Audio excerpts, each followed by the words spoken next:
Goeiemôre en weer eens baie welkom hier saam met ons by ons oggendoordenkingtyd. Lekker om saam met jou te wees. Ons praat oor gedoop met 'n droom, gedoop met liefde, die stappe, hoe om jou drome waar te maak en net algemeen die Pinkster in ons gemeente, uitstorting van God se Gees. Een van die stappe van om 'n droom waar te maak is Habakuk 2.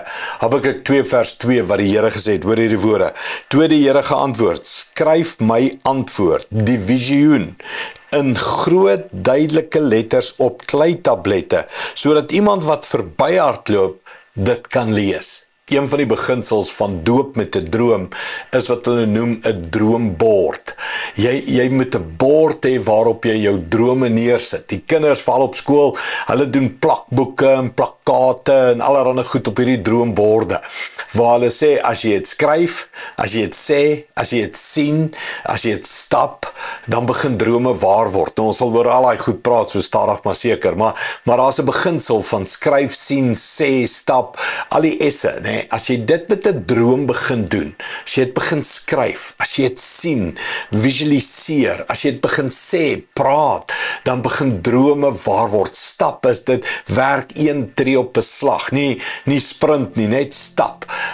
Is beginsels wat die Bybel ons leer, hoe jy by God se droom, God se wil vir jou lewe uitkom. Tree vir tree, ons het sien, die Here wys vir Paulus tree vir tree, né?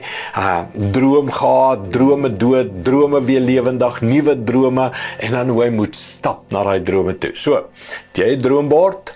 Skryf jy die droom neer, duidelike letters, wat God wil hê jy moet doen?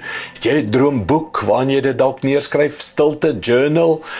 Daar moet iets geskryf word, gesê word, gesien word, gestap word, om by jou drome uit te kom. Kom ek bid dit vir jou.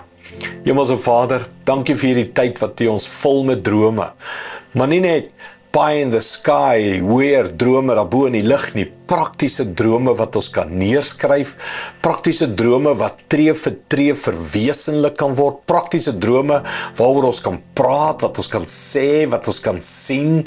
Dankie daarvoor. Kom Heilige Gees, vul ons met U drome, U visioen, U planne, U dade, U toekomsverwagting vir ons lewens.